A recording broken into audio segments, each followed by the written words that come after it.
Namaskar, Nilesh in another session of Shraddha and Pradnya. This would be part 45, and very likely the last part on the Mercury and Venus astronomy evidence from the Mahabharata text at the time of Mahabharata war. This is extremely rich evidence. I think if we count, it adds up to 14, 1-4, okay? Different instances, different situations, different descriptions of Mercury and Venus, Mercury or Venus, Mercury and Venus in connection with someone else.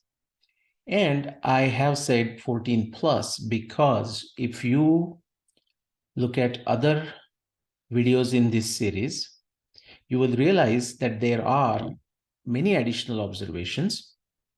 In fact, let me mention these three specific observations. There are 3 additional observations, not specific to Mercury, not specific to Venus, but 7 planets near Sun, 7 planets going away from the Sun, and 7 planets attacking the Moon.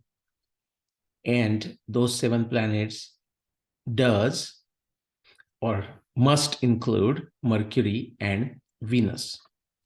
In addition, there are actually many additional astronomy planetary observations, but for a brevity's sake, I am not going to get into them. But just to give you an idea, what kind of observations are these? It would say 5 graha were attacking somebody, okay? Or 5 grahas were in the area of the sky and so on.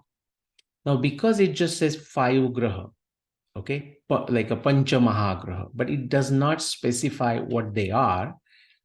Therefore, I don't want to spend time on them, although keep in mind that a good number of such observations I have captured as early as 2009 or 2002, but as a paper evidence, you will see that only in 2009, 2011, because that's when I published my first book, When Did the Mahabharata War Happen?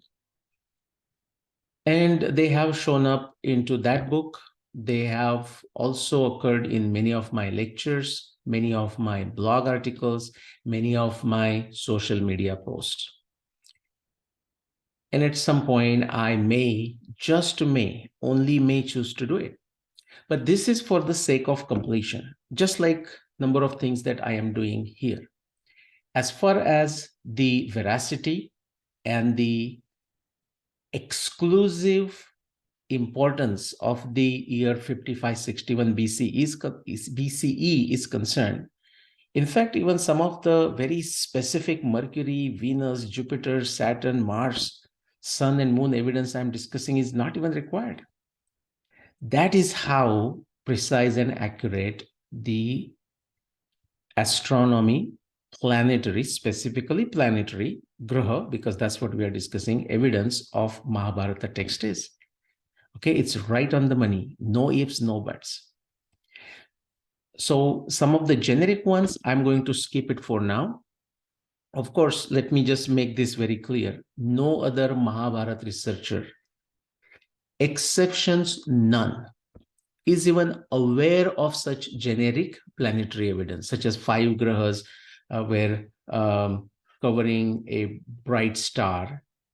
So Yudhishthir, say for example, the comparison comes when Yudhishthir is going ahead and fighting, and 5 sons of Draupadi were protecting him. And it says it's the moon protected. This appeared like a moon. So celestial is equal to terrestrial. Moon protected by 5 bright stars. Now, in this case, not planets. Okay. And if you look at the specific description of the day, okay, where the moon is, where the moon ought to be, and which 5 stars it might be referring to. It's so beautiful, very clear. However, because it doesn't mention specific 5 stars, of course, it mentions a specific day, which means the moon has to be there in a specific position. But you know what? Wherever the moon is, and a very what do you say, any Mahabharata researcher with no understanding of astronomy, and it's not required in this case, would always find 5 stars near the moon. So therefore, I have even considered such descriptions, have shown them how they beautifully corroborate for 5561 BCE in my first book. So this is not an afterthought in any way, but I do not emphasize those because that has to do with the degree of corroboration, degree of corroborability. It's hard to say it, multi-syllable word, okay? Corroborability, okay? Degree of corroboration, degree of corroborability. We also have something to do with, usually they go hand in hand, but not always, degree of testability. And what I mean by testability, because anyone can show some 5 stars around the moon, wherever moon is. And therefore, the degree of testability is low, degree of corroborability is low, and the value provided by such evidence is also low because it's too generic in nature. Moon covered by 5 stars. The point I'm saying is, similarly, there are descriptions of 5 planets doing something to a particular nakshatra, 5 planets attacking the moon, 5 planets near something, and so on. I have, just for brevity's sake, I have not included this. But today, in the last portion for the Mercury and Venus evidence, we are going to look at a spectacular astronomy observation of Venus. Okay, as if like we haven't seen the spectacular stuff yet, okay? But this is indeed spectacular. You're going to again see all these different aspects of Vijnana Buddhi that we are looking at, you know, how we extract the data. For example, when we started looking at Mercury and Venus evidence, we don't just randomly pull one Venus evidence and say, let's test and see if we can show it. No, before even jumping there, this is understanding Vijnana Buddhi, having a scientific acumen. The first step of scientific acumen, of course, once you define what the prayojan is, what the doubt is, what is the toughest problem you are trying to solve, okay, you understand Shakya Prapti, which is to say, understand the existing science and technology at your disposal to solve that specific problem. We got the prayojan, what's the benefit or what is the outcome we will get out of this? And then we get into Tantra Yukti. Okay, but before even Tantra Yukti, now we go to the evidence, which is to say, let's extract. The Sanskrit word for that step in the Vijnana Buddhi, okay, is Pruthakkaran. Okay, Pruthak, separate, extract it out, separate it out. So if we are studying the descriptions of Mercury and Venus, then the first step is to extract every single description, evidence of Mercury and Venus to the best of your ability. Now, again, the reason I emphasize this is this takes a lot of tapasya, even just finding this out. Okay, then you have to look at, okay, I found this from critical edition, but did I miss something in the Gita Press edition or the Southern Kumbakonam edition?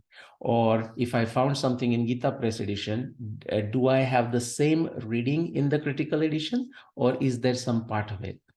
I mean, this by itself can be a very exhaustive research work just by this itself. Okay, so just keep that in the back of mind, what goes into it. Not surprisingly, as I repeatedly tell, 99% of the other Mahabharata researchers do not bother. They have not bothered to read the Mahabharata text.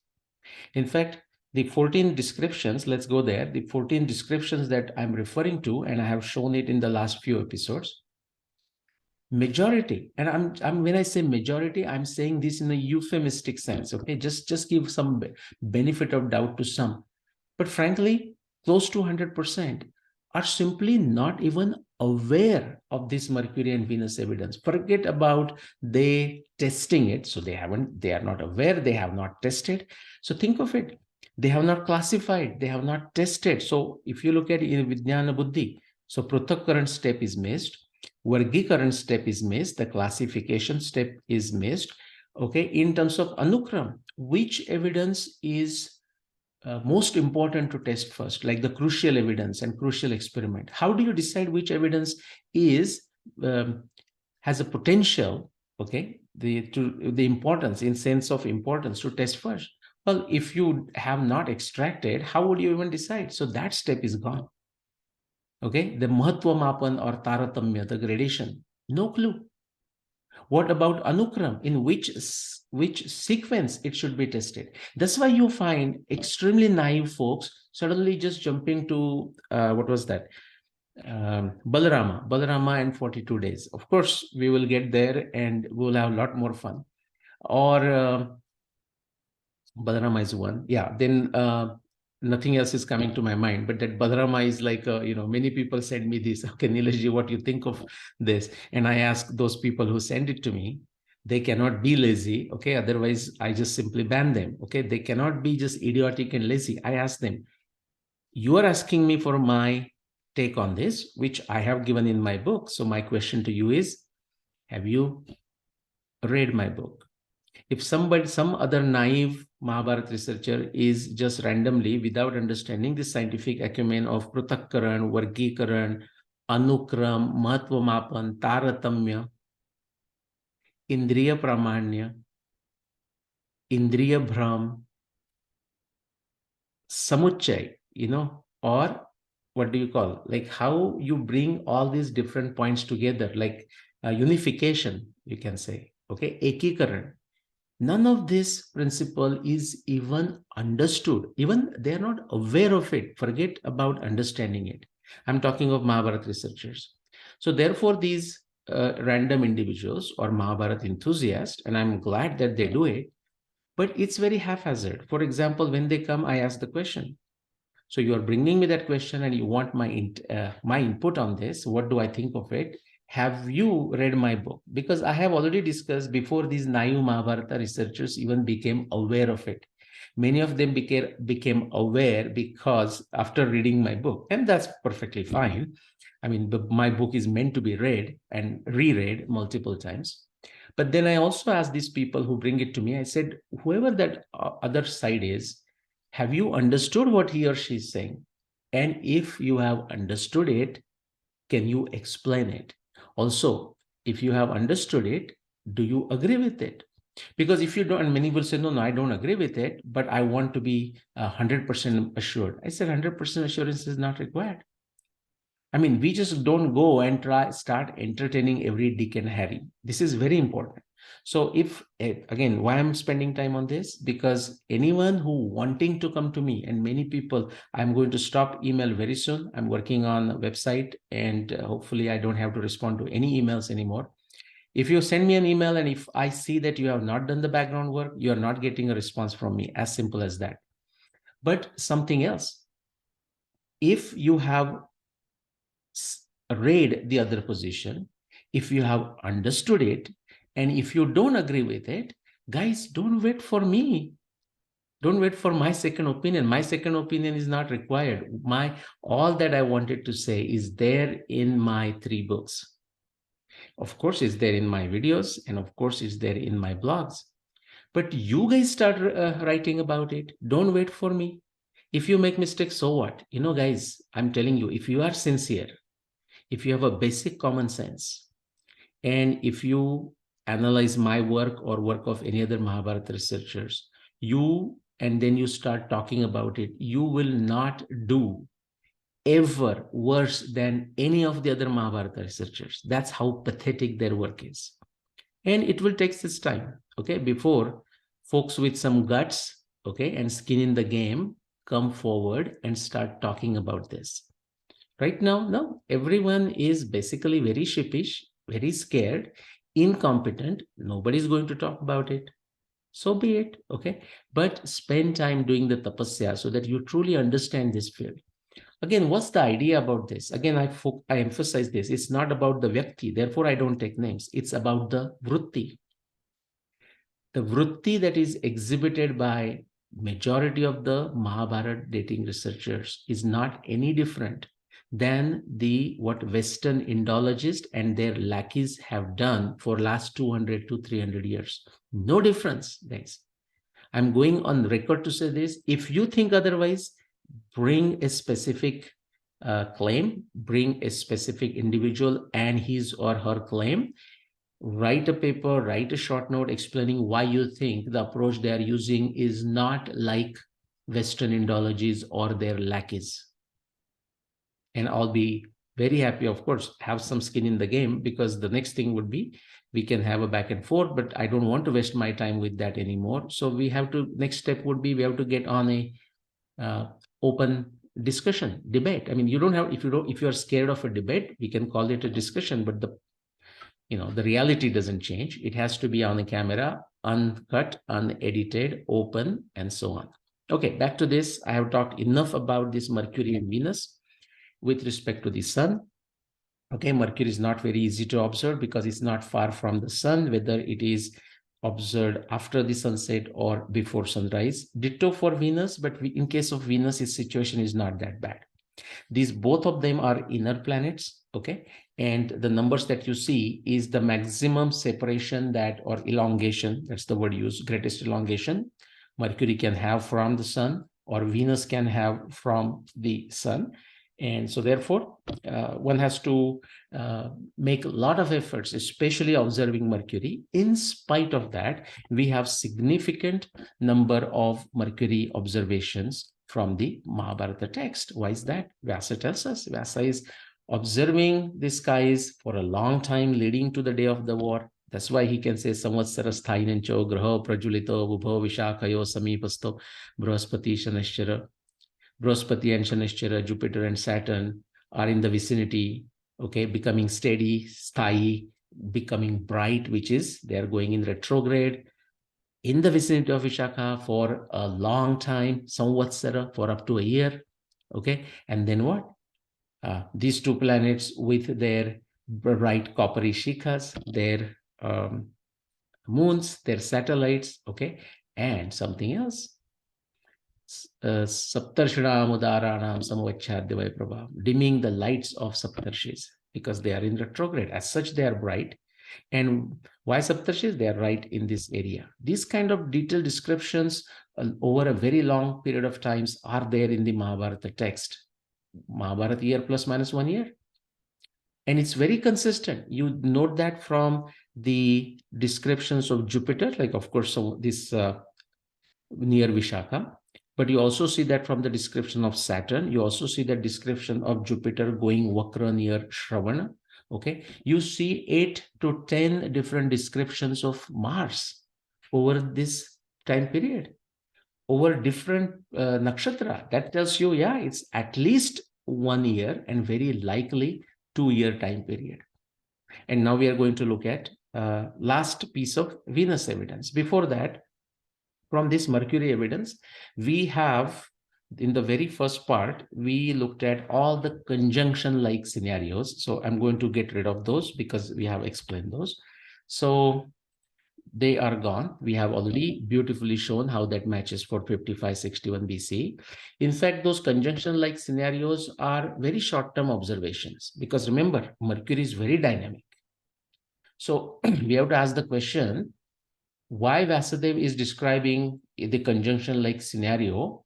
Say, why would he describe something, say, 2 years ago before the war, or 2 years after, or 1 year before, or 1 year after? That doesn't make sense.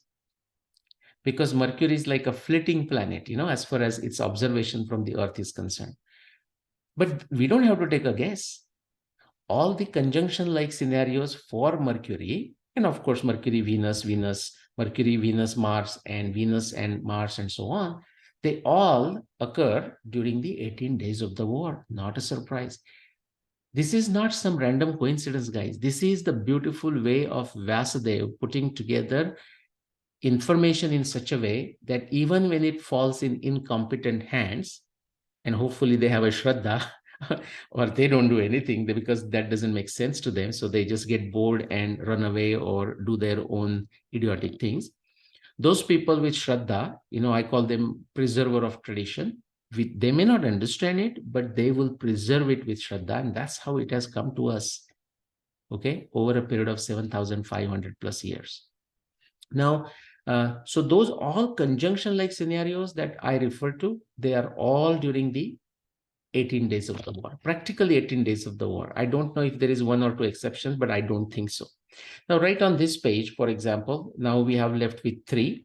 So let me get rid of that first one, Trishu Purveshu Sarveshu Nakshatreshu Vishampate, that Mercury swiftly traveling through the 3 eastward nakshatra, eastward, of course, naturally, with respect to the sun, through the 18 days of the war. I showed that it's from Purva, Ashada to Uttarashada to Shravan. Those are the 3 nakshatras. And sometime if you have seen the part of it, Sampattate Shirsham.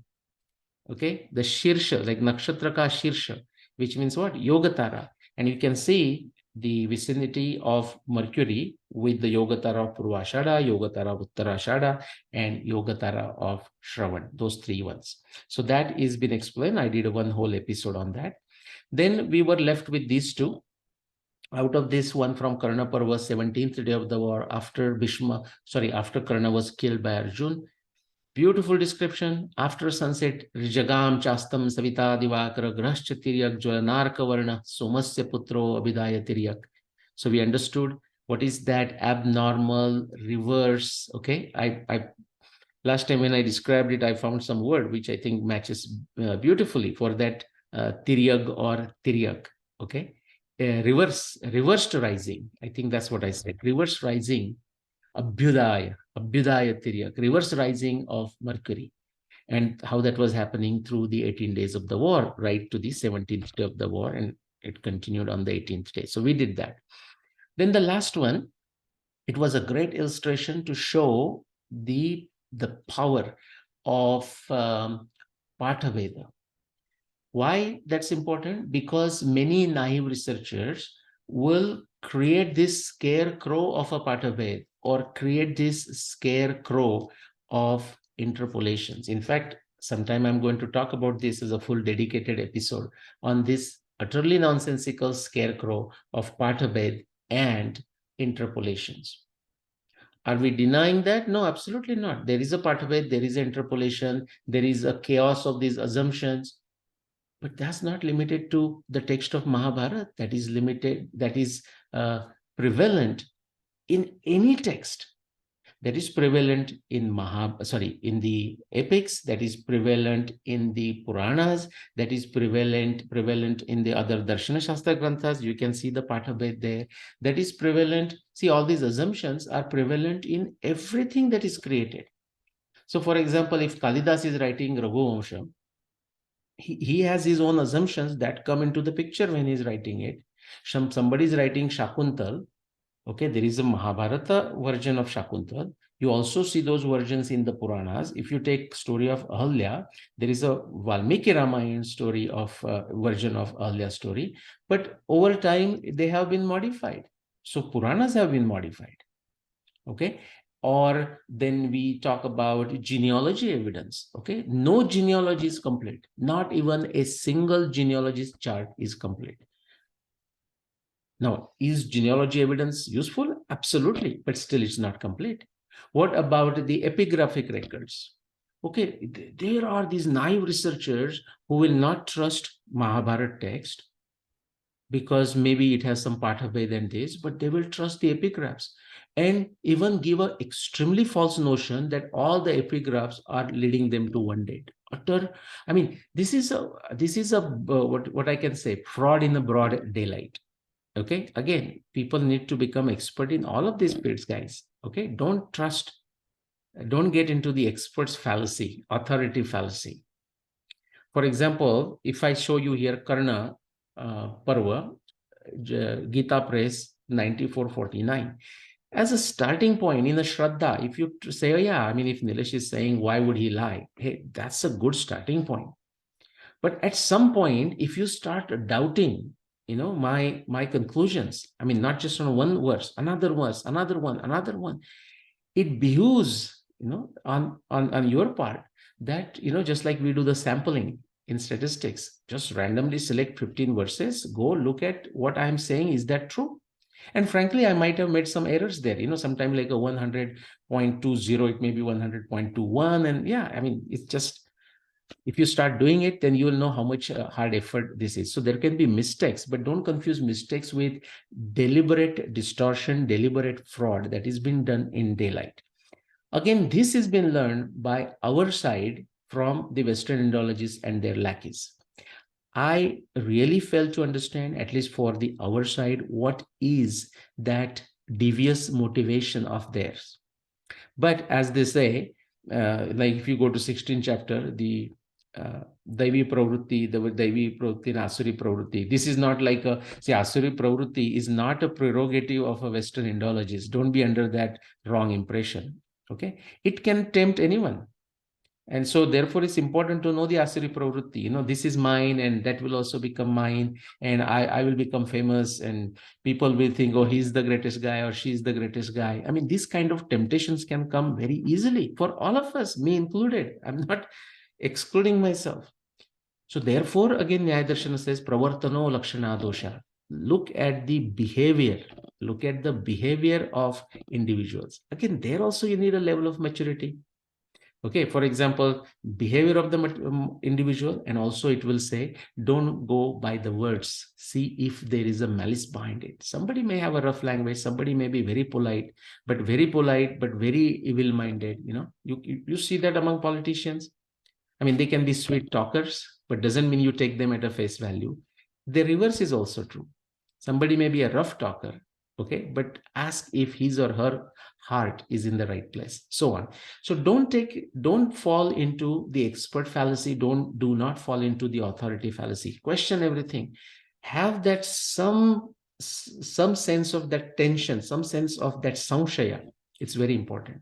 So that one we have discussed many times. The last one here, I use that as a great example to show how Pathabhed actually enriches our understanding.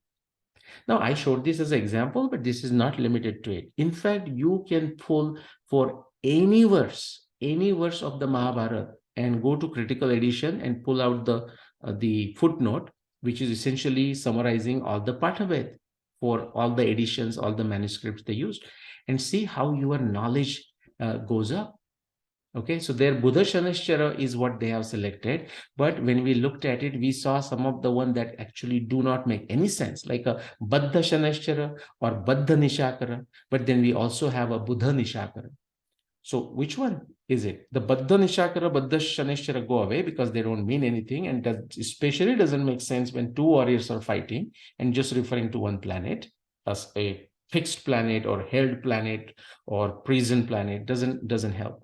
But two, when either Buddha Shanashchara should make sense or Buddha Nishakara should make sense. And I have seen for 5561 Buddha Shanashchara cannot be corroborated.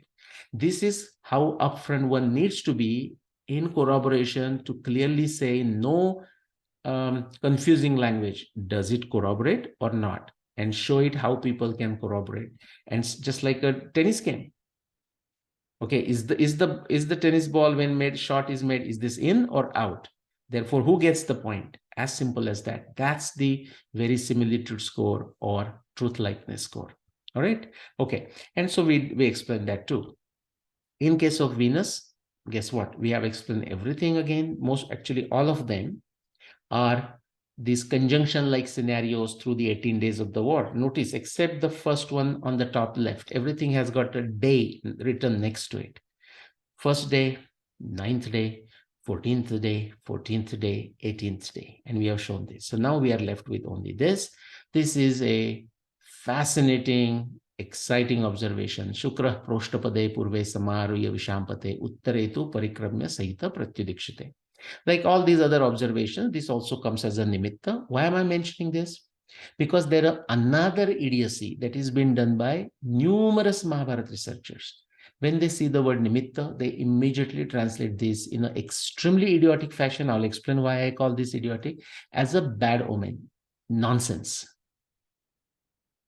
Many times you will see after the word nimitta, in many verses, not always, Then there is said that there is another adjective saying it's a bad nimitta. There are additional verses where the word nimitta comes, and then there is a equivalent word, another word that is saying good nimitta. So nimitta, just taking nimitta and translating as a bad omen, is utterly foolish, utterly idiotic. So go and check who is saying this. Now, why I mentioned this? This is basically a nimitta, something else. When you say a particular nimitta is a bad nimitta and particular nimitta is a good nimitta, you should also ask the question, good nimitta for who and bad nimitta for who? Therefore, guys, I will encourage you again to read the Mahabharata text. There are clear discussions and dialogues between different individuals. But for example, let me say Dhritarashtra and Vyasadeva, where Dhritarashtra asks, like, how do nimittas look like? How do good nimittas look like or bad nimittas look like? And Vyasadeva is stating it. Now, this is very interesting. For example, this is not astronomy, but Vyasadeva, or I'll not give an exact description, but Vyasadeva would say, oh, when something is happening, the wind will blow in this way. Now, that's not astronomy description. Wind will blow on the right side. Now, right side of who? I mean, Dhritarashtra is asking what is a good nimitta, but right side of who? So it's not very clear. Fortunately, the astronomy nimittas, because of the precise and very objective nature of astronomy, and because astronomy as a science is very evolved, developed in India in ancient times, therefore we can do this. And this is again not a coincidence. Astronomy is time. So don't just wonder, why did Vyasadeva did that, or why did Valmiki did it? Well, astronomy is time. That's a thing that well understood in the Indian civilization. If you don't understand it, try to understand the gap, why you don't know this. You start reading Ramayana, Mahabharata, you see how rich it is in astronomy. So this is the only last observation. I said this is spectacular, guys. Consistency, think of necessary, sufficient condition. Those are also involved here, but also the consistency. What is a necessary and sufficient?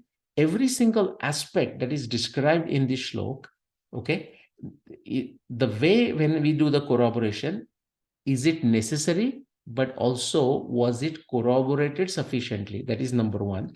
The second one is a consistency. The consistency aspect is related to this particular observation describing the retrograde motion of Venus, Shukra. What does it say? Shukra proshtapade purve samaruya vishampate uttaretu parikramya sahita pratyudikshite. Okay, simple translation. Let me see. Simple translation would be Shukra, Venus, you can say traveled to the region of Proshtapade Purve, Purva Proshtapada or Purva Bhadrapada, that means. Samaruya, okay, it came near, along, aligned itself, something like this. And then what did it do? Uttaretu Parikramya Sahita Pratyudikshate. Okay, you will see different translations of it. Okay, and I don't know if I have them here. Let me quickly check, okay, if I have the variety of translations. I thought I had them. Okay, so I think I have it. Let me see where I am. Okay, so let me start sharing again. Yes, so here, if you can see it, great. So this is the observation we were looking at. Let's look at some of the translations. Okay, this is, again, instead of going into the details of whose translation it is, frankly, let's make that as a fun game. Okay, I would ask you the question and not give you the answer, for you to do that as a very small homework. Whose translation do you think it is? The language should give away the answer. And that much familiarity, guys, you must develop with the available translations. People ask me, okay, which translation I should read? Guys, whichever one you have. This is that story of a Birbal, you know, like the king asked him, which weapon is the most effective, most powerful, and so on. And, I will not go into that story. You can read that story. These are all hypothetical stories, but to convey a good point. And Birbal's answer is whichever weapon you have in your hand when it is needed, that's the best weapon. Which is like saying, oh, which translation I should read, or which Mahabharata I should read. Well, which one do you have? Then, of course, oh, come on, but I have not procured one. Well, start searching. Because do not think you guys asking me or anyone else asking for a ready-made answer, you are helping yourself. You are not. If you go to library and look at few translation, if you go online, Amazon, wherever, whatever the source, or walk to a bookstore in India, most likely in India, I don't think in America you'll get 10 different translations. And you look at this translation right there, read through it and see, do I understand this translation, English or Hindi or whatever it is? Does that make sense? There is much that goes into that learning, guys, through this very effort of you finding a book on Mahabharata. So don't be lazy and just ask someone. That doesn't help, guys, okay? There is a method to madness. So take this as a interesting exercise, whose translation you think it is. But let me just highlight the one that is related to this Shukra observation. Notice the differences. Why? Because there are a group of idiotic people, okay? You can call them trolls, you can call them entertainers, doesn't matter. What they do, it's what you can say, it's a mild nuisance, okay? And actually entertaining, and I use that as educational too. So I'm happy, I have no complaints. But then ordinary folks, lazy folks, just start asking questions. So what happens? Why is he saying that? Well, he's an idiot, that's why he's saying it. Answers are that simple. They will look at this translation, they say, oh, Nilesh doesn't take this translation. Oh, that's correct. I don't want to take a wrong translation. I also want you to notice the variation. So what if my translation, which is more accurate because I understand astronomy and because I am studying this for 30 plus years with exclusive dedication, no surprise if my translation is better than any of these translations. Also, I stand on their shoulders. They have done the hard work for me. Therefore, I can find defects in their translation and clean it up. But also notice there is a variation among their translations. Okay, this is not easy to translate. Okay, the trolls don't understand it because they have not done anything original in their whole life, and life is slipping through their fingers. Okay, look at them. Let's notice what they say and what they're doing and so on. Let's look at this first translation. By the way, the question, you may put that in the comments when you watch this video. Who do you think this first translation is from?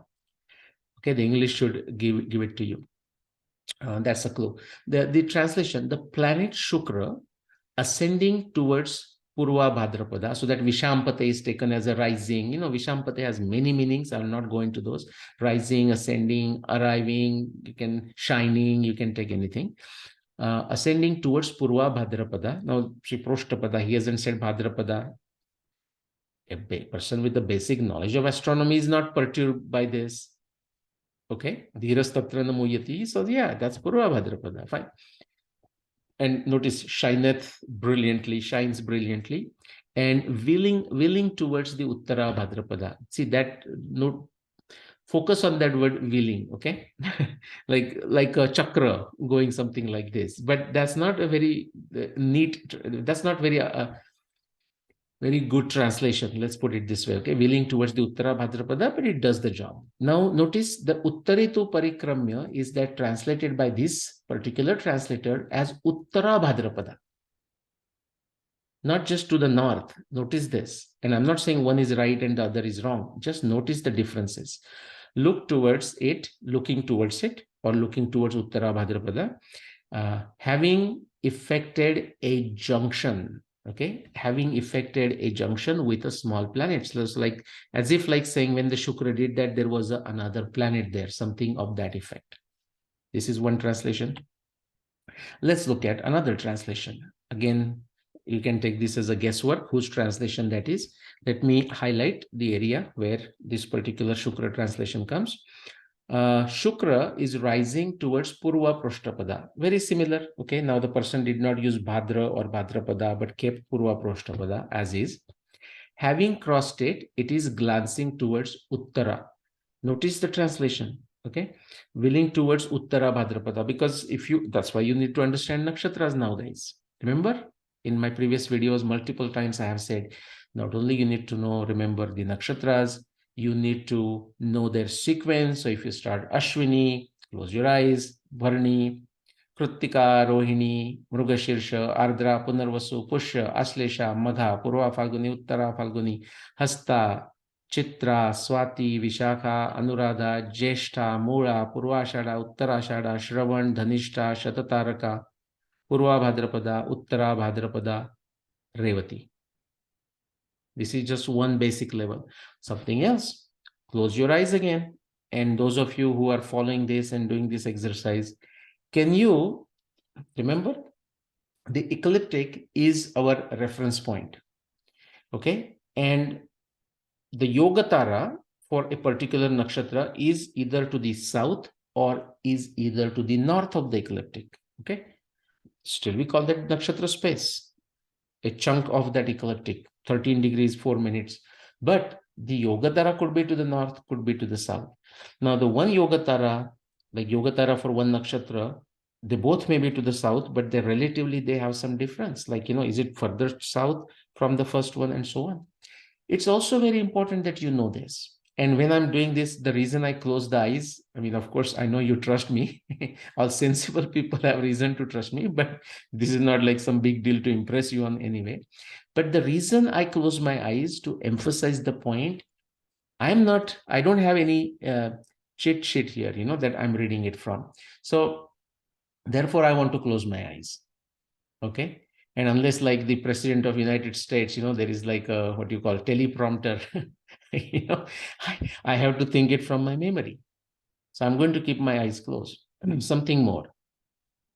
And we'll come back to that translation. This is in the relevance of that translation here, also at the top that I'm reading.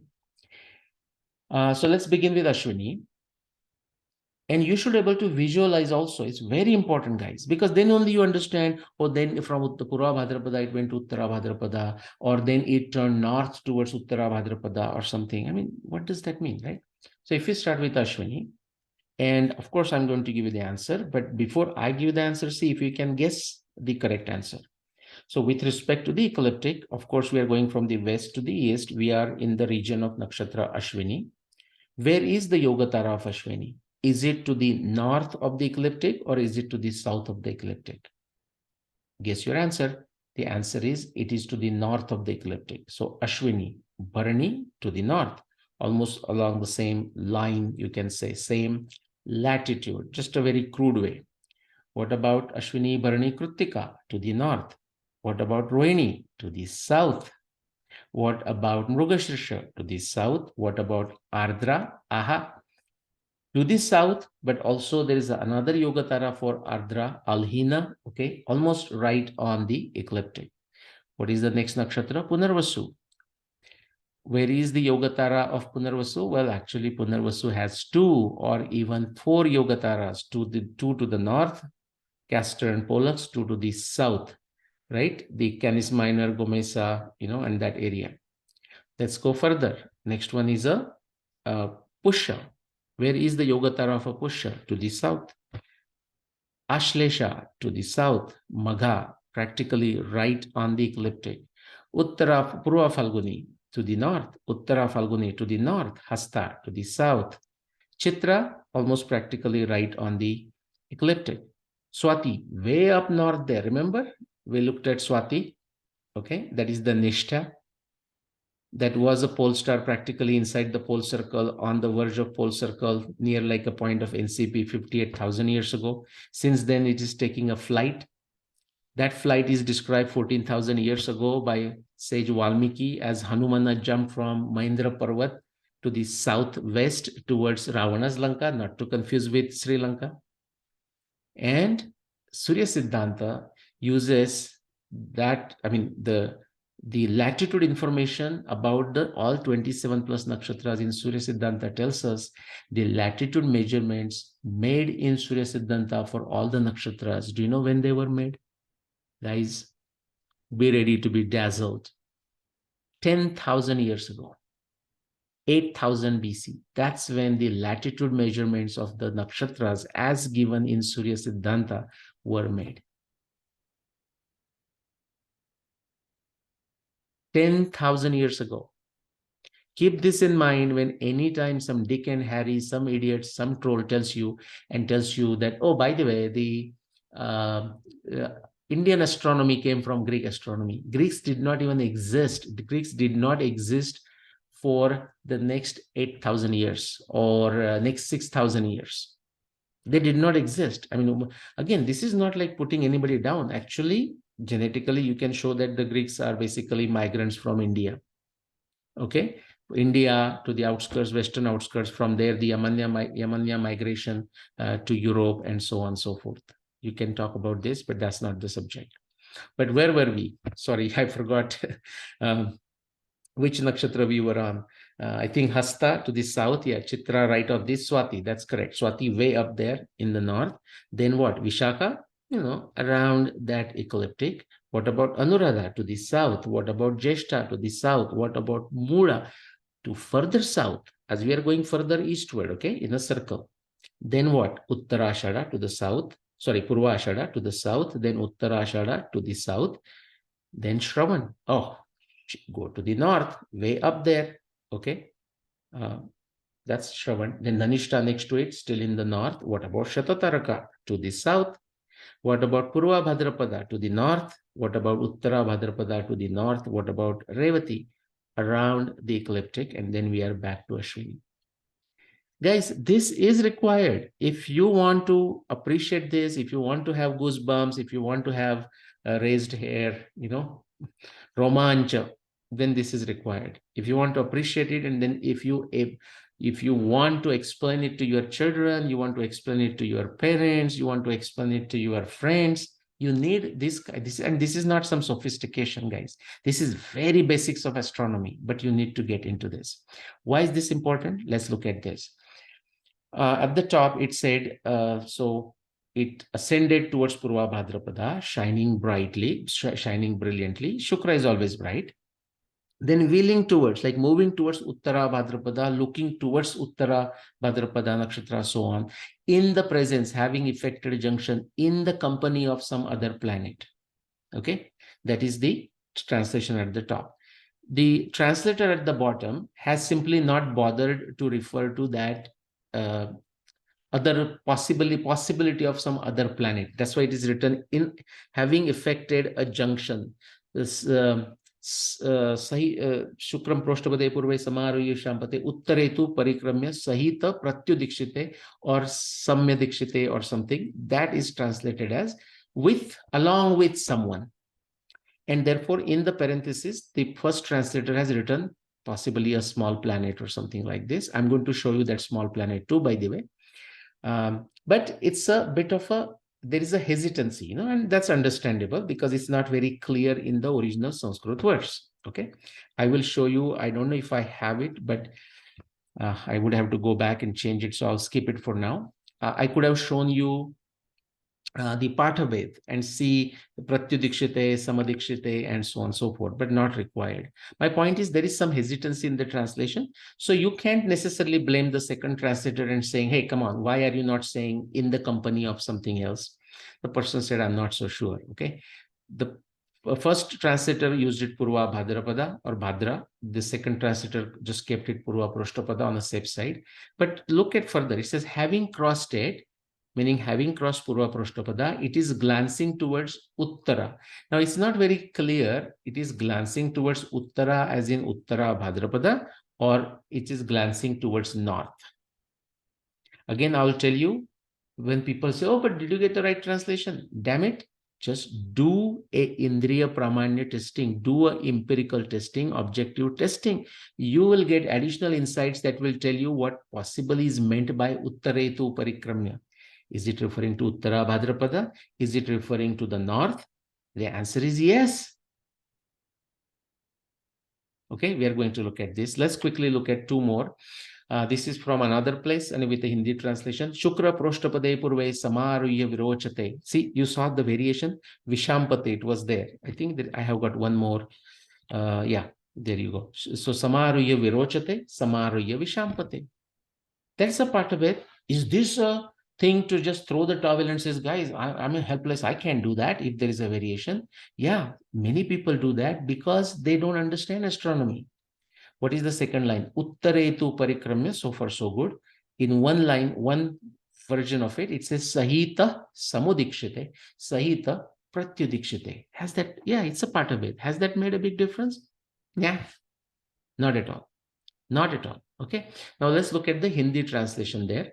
शुक्र पूर्वा भाद्रपदा पर आरूढ़ हो प्रकाशित हो रहा है और सब और घूम फिर कर परिघ नामक उपग्रह के साथ उत्तरा भाद्रपदा नक्षत्र पर दृष्टि लगाए हुए है.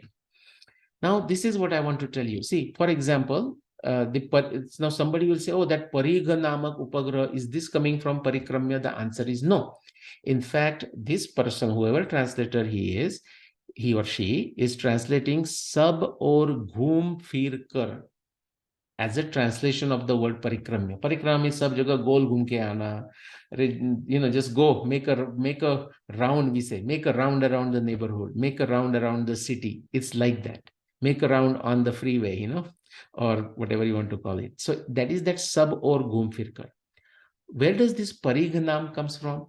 It will be a long digression. I don't want to do it, so I'm not going to go there. But it is from some commentator. I know who that commentator is. I'm not just taking you on a digression. Who wrote that there was a parighnam upagraha. Even that person made you can say, a conjecture. Now, there are these other fools who don't understand the scientific meaning of the conjecture. Okay, but that's a different subject. So he made a conjecture that at one point, possibly, he's not saying it is there. He said possibly the Venus could have had a satellite, and some older text, he said that it appears maybe that somebody said it, that the name of that satellite was Parigh or something like this. That's why I said it will be a huge digression. Doesn't matter. We don't see Parigh right now. But the point is, it is in the company of something. I just want to show you, at least here we saw 3 variation. And I don't mean just the part of it. The person at the top is saying having effected a junction with some small planet. The Hindi translation says with Parignama Upagraha. Now, today there is no Parignama Upagraha. Upagraha as in satellite or moon or Venus. We know that. At least today it's not there. If you go Google and search it, which I have done, guys, I have no energy left for doing that tantrum for others, Actually, if you go and start searching in the Venus, you will see this is some great work of great Brahmarshi, Maharshi like Dr. Padmakar Vishnuvartak. In those times, I'm talking 50 plus years ago, when the internet did not exist, he went to extent of finding references from Western astronomy, some remote individuals, not mainstream individuals, who had conjectured very similar to this particular commentator or researcher of Mahabharata. Now, the Mahabharata researcher I'm talking is like 300 plus years before this, before our times. Okay, so it's not the person who translated that into Hindi, but the person who translated in Hindi is aware of it, and therefore he chose to include it. Now, this is what I want you to understand, that Parighanama Upagraha is nowhere there into the Sanskrit words above, but the person chose to do it. Now, he's doing, okay, as a benefit to us. But if we are Krutagna, we will say, okay, where did he got that? This is a wrong translation. In order to understand why he has included Parikh Namak Upagraha, you have to read a lot. You have to read, become familiar with all the manuscripts, all the commentaries, many of them written in Sanskrit of last 400 plus years. You have to read works of great Maharshis and Brahmarshis like Dr. Padmakar Vishnuvartak. There are these naive Mahabharata researchers who blaspheme Pavivartak. Now, it is one thing to very brutally point out the errors. Actually, Dr. Vartak and I used to do that to each other. Sometime, I mean, if we ever have the luxury of that time, I'll share the correspondence with him. How he would, for example, point out a defect. There was another great, see, my memory is now slowly going down. Appa Fadnis, Prabhakar Fadnis. Now he passed away a few years ago. Amazing individual. And I forgot now how we used to communicate. I'm trying to think. Of course, we used to talk on the phone, but through social media or email or something. And yeah, it was a wonderful debate, you can say, going on, but with a great respect for each other when we brutally disagree with each other. That's the kind of debate we want. That is a vada. That is a samvada. Ramdas Swami has said very beautifully. He says, Tute vada samvada tohitakari. Where actually the samshay goes away and we reach a very beautiful conclusion. That Tute vada, meaning that kind of the vada, the fight, the debate. Now he's taking vada in that way because the actual healthy debate, he's calling it samvada. Therefore, he's saying Tute vada samvada tohitakari, where the confusion breaks of all parties involved, okay, and a beautiful final, okay, empirical, verified, tested conclusion comes out. That kind of samvad is the beneficial for us, beneficial for our civilization. Tute vada samvada tohitakari. That's what Samartha Ramdas Swami, Guru of Chhatrapati Shivaji Maharaj. Okay, back to this. So having crossed it, it is glancing towards Uttara. Is it in the north direction? Because I'm showing you 2 or 3 translations. There are many more. And some people will say, by turning north. Now, is that wrong? No. That's why I said, is it towards north, meaning towards north or towards Uttara Bhadrapada? My answer is yes. And again, I said, damn it. How do you know? Do the empirical testing.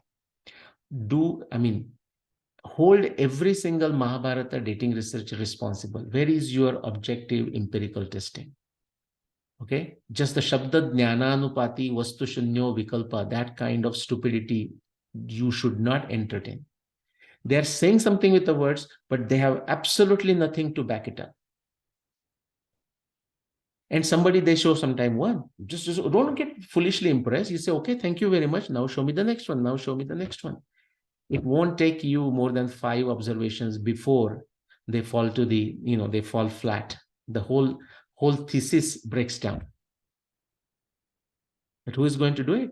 There is no point me doing it. I am already doing it. This is what I'm doing is basically, basically skinning them, skinning their claim. Now, some people say, oh, so you're skinning them. No.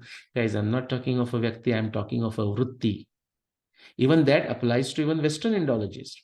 If you look at Western Indologists, tapasya, you will be impressed. In fact, you wouldn't even realize how much tapasya they do.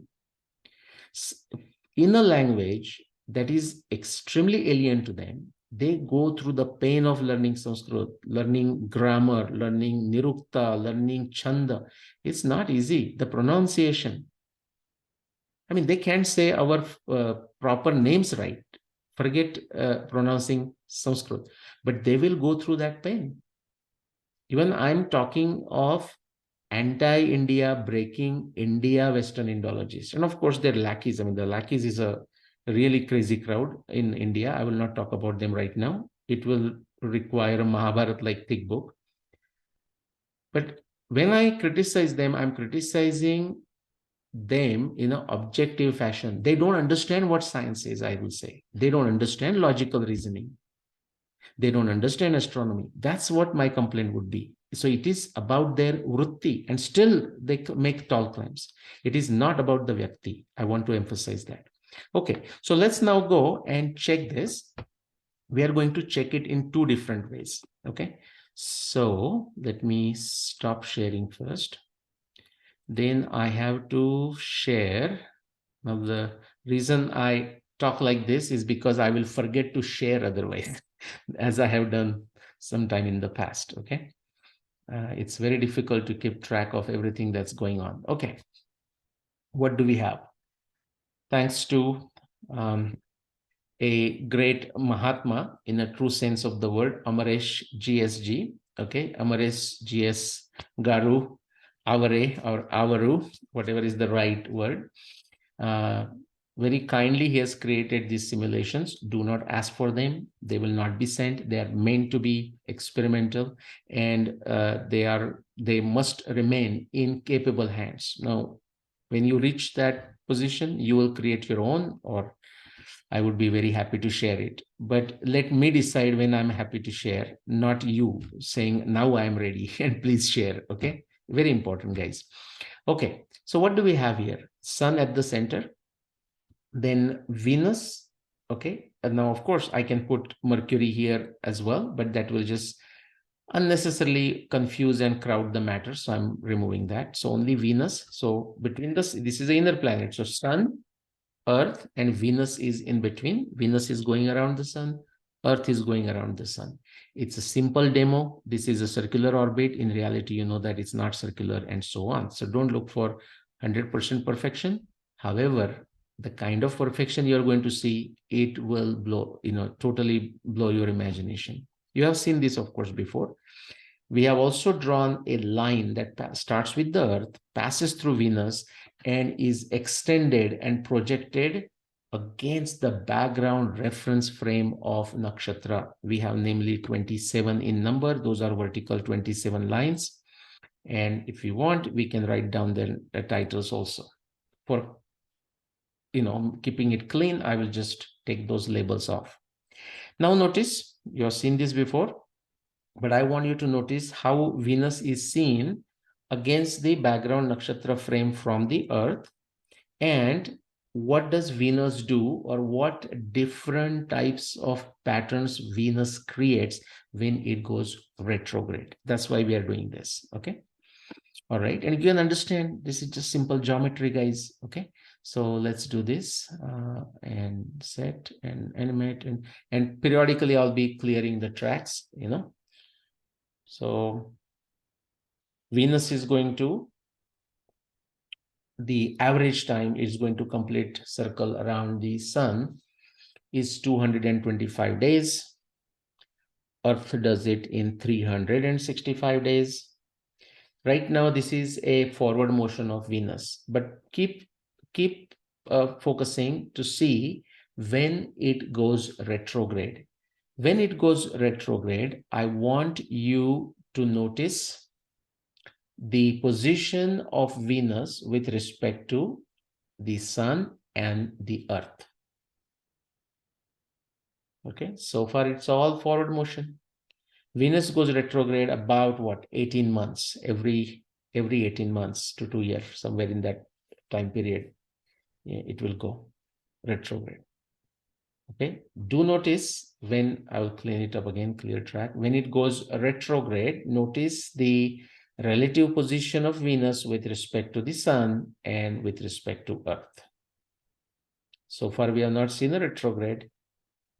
Okay. All right.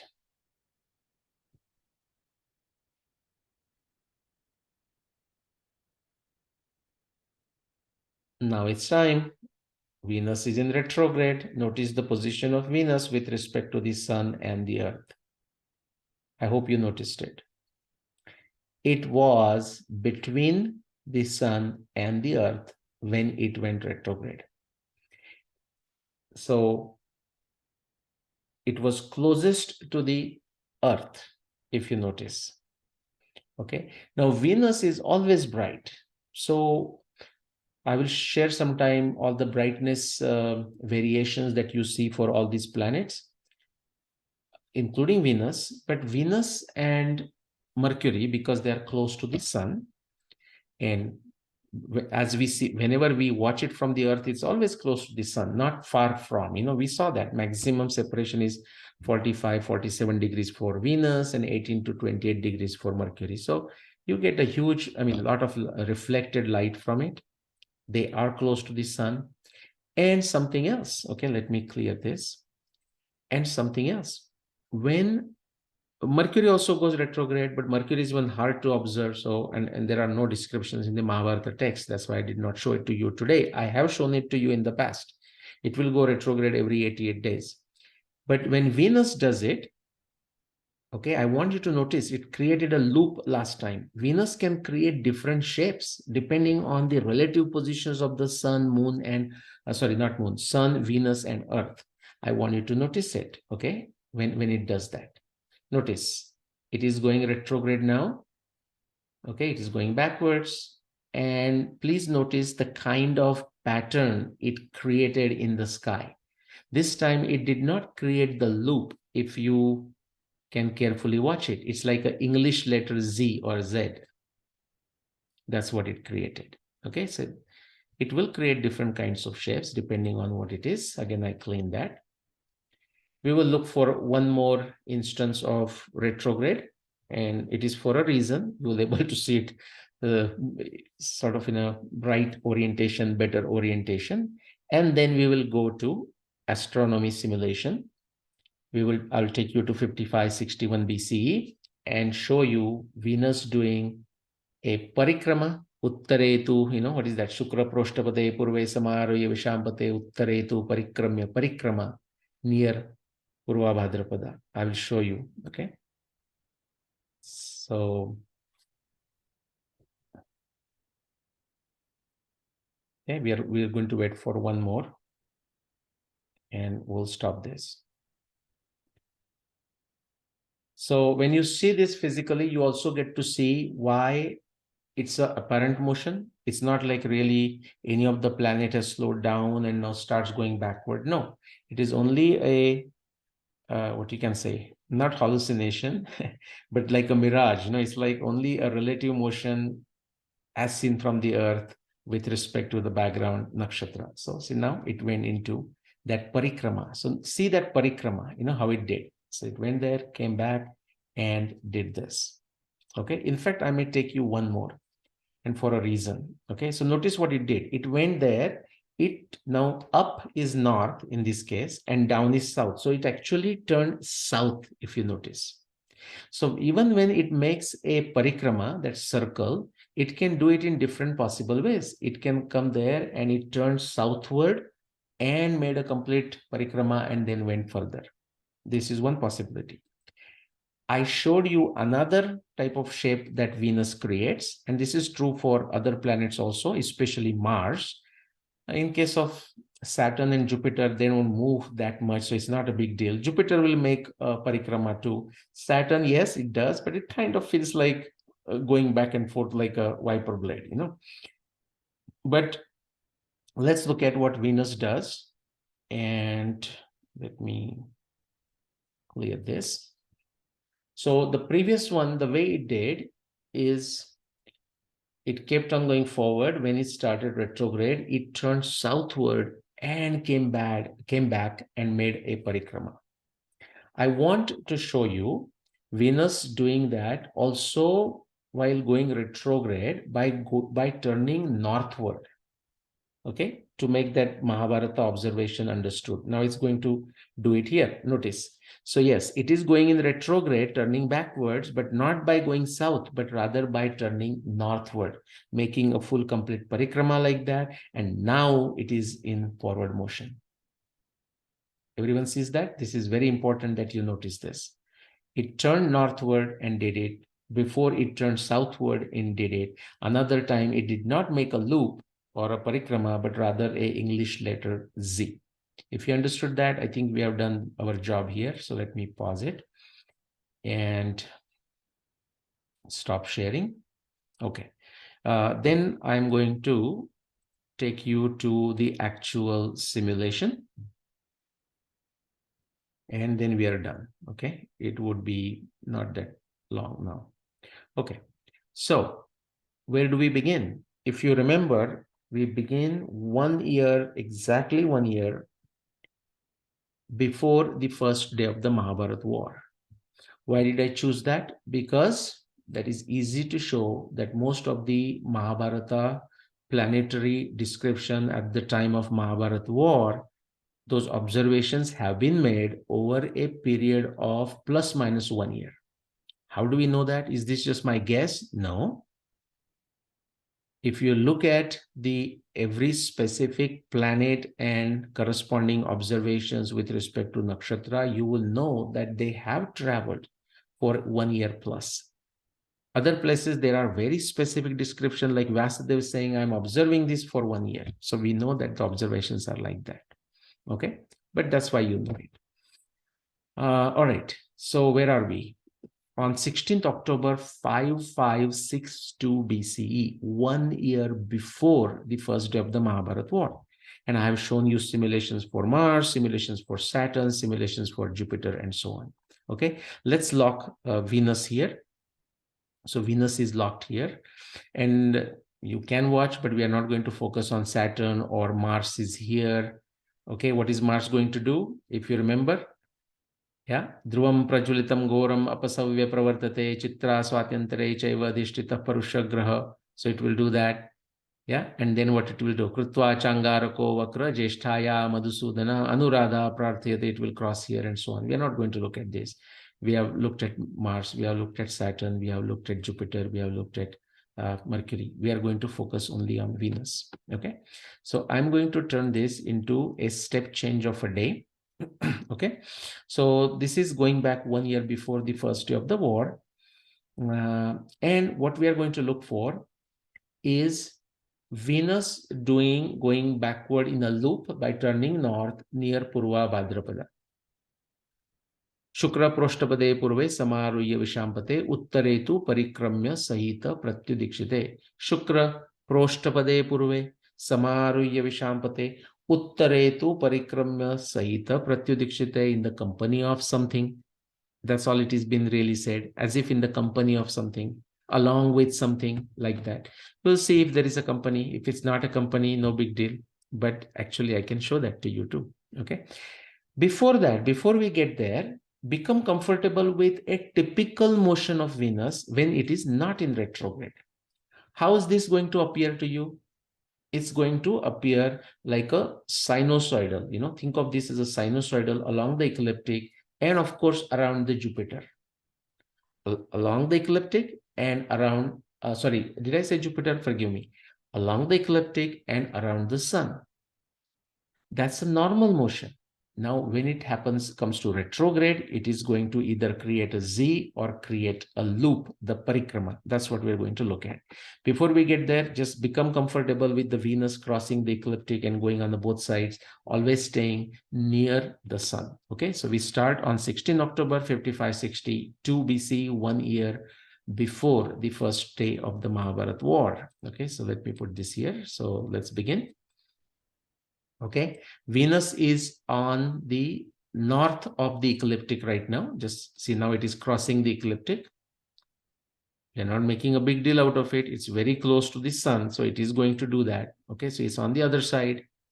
Now it is again crossing, and it is on the further north again. So notice that. So that's what I meant by when Venus is not doing anything fancy. Okay, it's going to go to the north of the ecliptic, travel, then go to the south of the ecliptic, travel, go to the north of the ecliptic. Just get comfortable with this. Nothing fancy about that. Okay, now what happens? It is near Chitra and so on.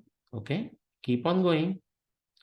So now actually, if you notice, we just kind of, date-wise, if you look at it, it's November 7, 5561, which is what? Just the Mahabharata war is over. It was over on 2nd November 5561 BCE, 18th and last day of the war, Nakshatra Pushya, the beginning of a Kali Yuga. Okay, the book Yuganta by Jeevan Rao. I mean, those are all things. Yeah, let me leave it at this level. Now the war is over.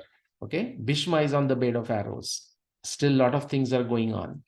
The Pandavas and Krishna and everyone are right now on the bank of Ganga. They stayed there for 1 month after the war was over. Then they're going to come back to Hastinapur. Then they will go to meet Bhishma.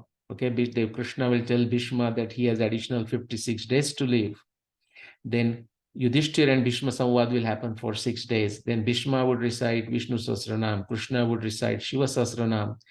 And Bhishma would send Yudhishthir back to Hastinapur.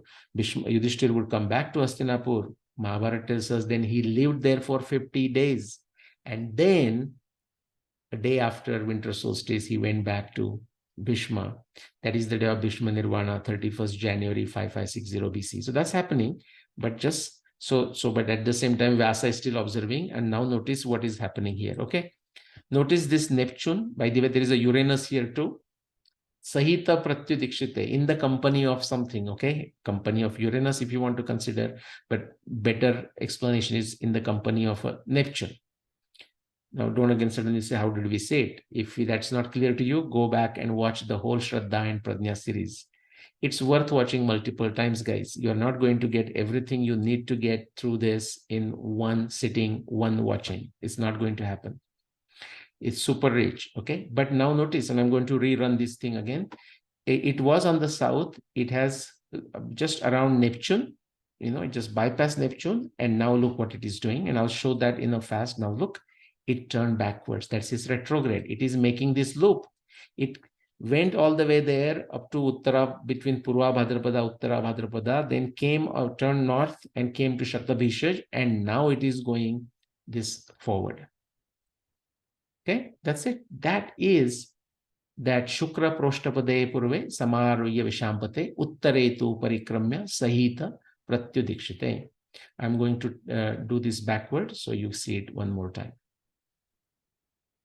Okay, I'm just running it backward right now. So here. So suppose we are here. Okay. This is Venus, right? This is Sun here. So you can see the separation of Venus and Sun that can happen. Mercury is here. Mercury can't get too far. Okay, now just focus. Now I'm not going to stop it when I do it. Maybe I can take it further back a little bit. I can expand it, but not too much because I do want the Purva Bhadrapada and everything to stay in focus. So maybe this, let's see. Now just focus on Venus. What is Venus doing? It turned backward near Purva Bhadrapada, came to Shatabhishaj, and now it is going forward. And now, of course, if we just let it go, what it will do? It will resume its normal motion, up and down, to the north of the ecliptic, to the south of the ecliptic, to the north of the ecliptic, to the south of the ecliptic, until it does the next retrogression. But the retrogression that Venus did at the time of Mahabharata war was where? Was near here. You'll see now. Okay, was near, there you go, see, was near Purva Bhadrapada. Of course, I'm doing it in a reverse fashion. So I will do one more time the forward. So here now, notice, okay, it came here near Neptune, turned northward to near Purva Bhadrapada, completed that parikrama, and now it went further. That is Shukra Proshtapade Purve Samaroya Vishampate Uttaretu Parikramya Sahita Pratyudikshite. Here is my open challenge to all other Mahabharata dating researchers. Not even a single Mahabharata dating researcher will able to even take this one. That's not sufficient. It's necessary, but it's not sufficient.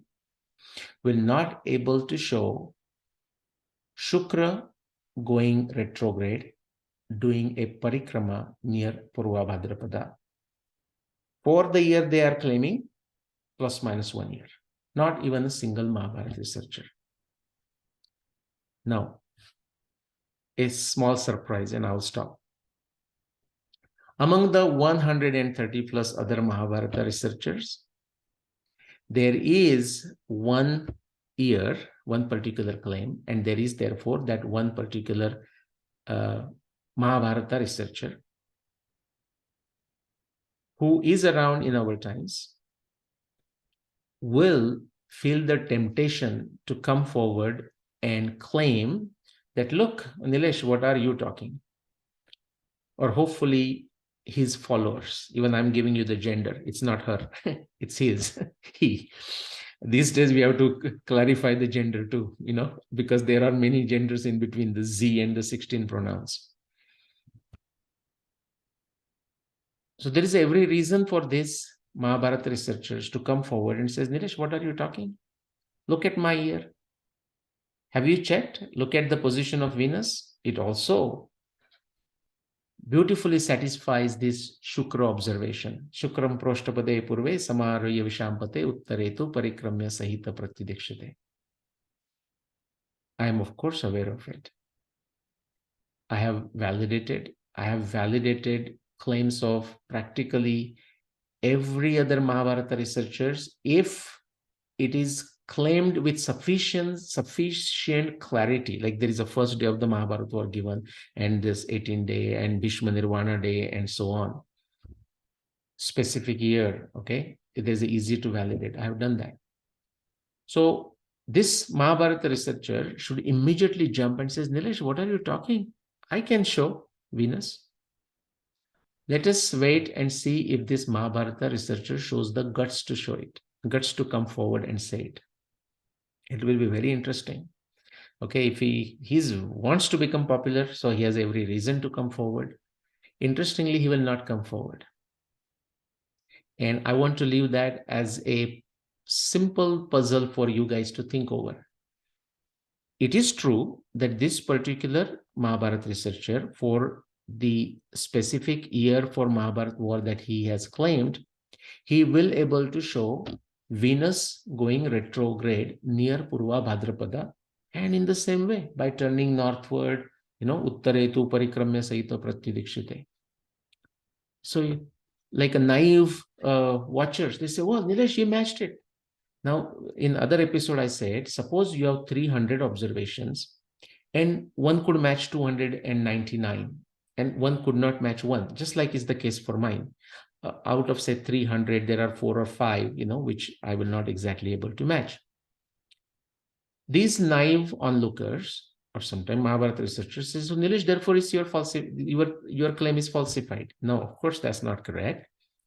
I gave you the analogy of a tennis match and a cricket match, how player A would score against player B 6-0, 6-0, 6-0. Even in that score, we know that there is very likely that the player B did score a few points against A, and we still say, oh God, it's like the A just beat the heck out of B. Why? Because the score is 6-0, 6-0, 6-0 in a best of 5. Even when we know that the B must have scored few points. It is the exactly same approach we use. Why? That's when we say more likely versus less likely. The science is always about more likely versus less likely. It is the beauty of a science that it is empirical in nature, which means there will be some evidence which will go against it. This has happened in the history of a modern science of last 500 years. And what does that do? The evidence, I'm talking of purely empirical science, not like a history, like Itihasa, like a Mahabharata, but even when the evidence goes against, that evidence actually provides additional insights, but it does not take away the improvisation or take away the innovation made by the previous guys. It just shows the way further, like from Ptolemy to Copernicus to Tycho Brahe to Kepler to Galileo to Newton to Lagrange to Faraday to Maxwell to Fresnel, to Einstein, to whoever. Now, these same naive folks, either onlookers or Mahabharata researchers, funny enough, they will look at somebody like this researcher I'm referring to. They may watch he showing that one observation of Venus making a parikrama, going retrograde near Purva Bhadrapada, and say, yeah, I buy that date. This is equivalent to you going to a tennis match and you were in a hurry. So all the time that you had to watch the game was player B scoring 1 point against player A. And then you left the ground because you had to go to some other function.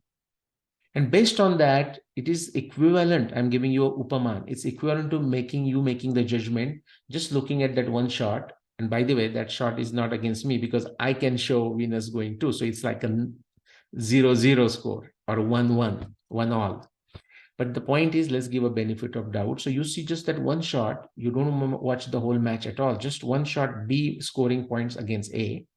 Afterwards, everyone who watched the whole match says, hey, A beat B 6-0, 6-0, 6-0. But you are into your idiotic world. You say, well, I saw that one shot.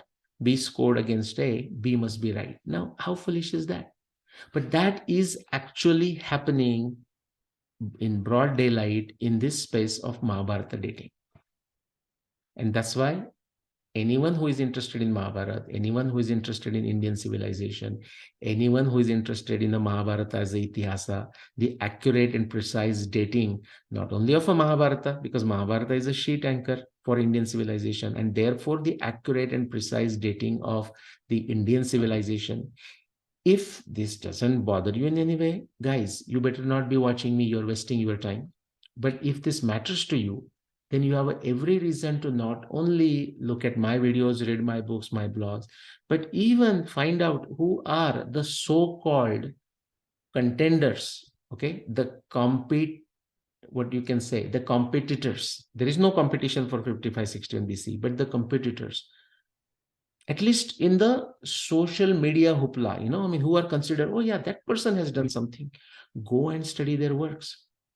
I'll tell you something. I encourage you to go and study their works. These other Mahabharata researchers dare not say, go and read Nilesh Oak's books. They are so worried, okay, that you will be enlightened. Those of you who have not read my works or those who have not watched my other videos, I'm asking you, I'm encouraging you, I'm insisting, I'm demanding, I'm requesting, whatever it is. Go, of course, read my books, blogs, videos, whatever works for you guys. You don't have to do all three. If you're sharp enough, whatever works. But go and read other works. This is only how we are going to make an Indic revolution. This is how we are going to make Indic Renaissance. This kind of completes, kind of in the sense, it completes the planetary evidence. Specifically, if we define planets as Saturn, Jupiter, Mars, Venus, and Mercury. Of course, in Indian astronomy. And because of that, others borrowed from India in non-Indian astronomies. Sun and moon are also considered graha. Okay.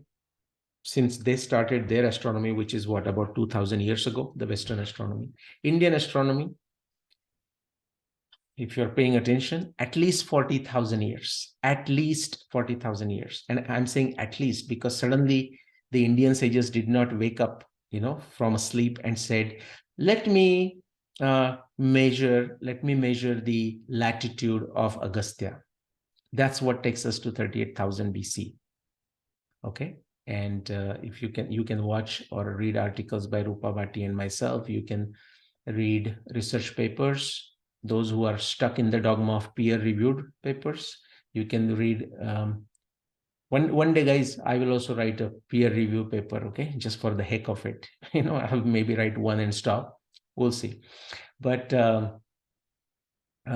peer-reviewed papers by Dr. Anil Narayanan. He has written 2 books. Let me see. I mean, both books are fine, but if you have not started with Anil Narayanan, you want to start with his second book. The first book is also extremely fascinating, guys. I have it. It's not down here, but this is his second book. History, the title is the same for both books. History of Indian Astronomy. That one has a secondary subtitles, which is different. Here, the second title is, like, I should hold it here, right? Yeah, I have to learn this. So History of Indian Astronomy, and this one is the Tirvalur tables, okay, by Anil Narayanan. You can just go and Google it. Anil is a dear friend. Okay, we have discussed things together for a long time. He was a former ISRO scientist. I mean, he is a former ISRO scientist, now works in America as a consultant. Amazing mind. Okay, and we work on multiple things. We consult each other. I mean, amazing. Okay, I will also show, let's see if I can see it, if I know how to even hold it. Okay, so to Nilesh with best wishes, Anil. Okay, so my personal copy coming from the author. It's a wonderful book. Something else. Those of you who are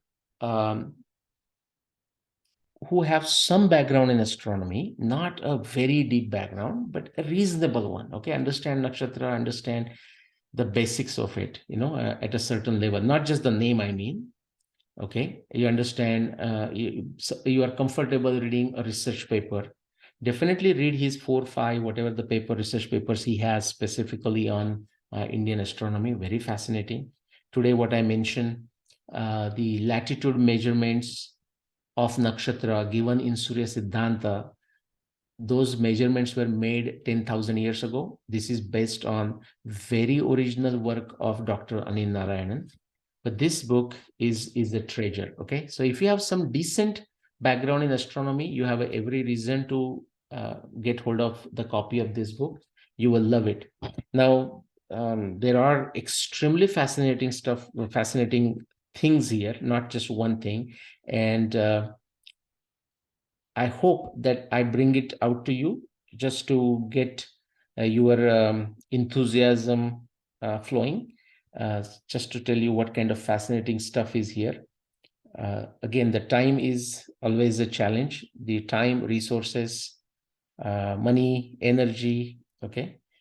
So when time permits, I will do it. But do consider, if you are into it, a fascinating history of Indian astronomy.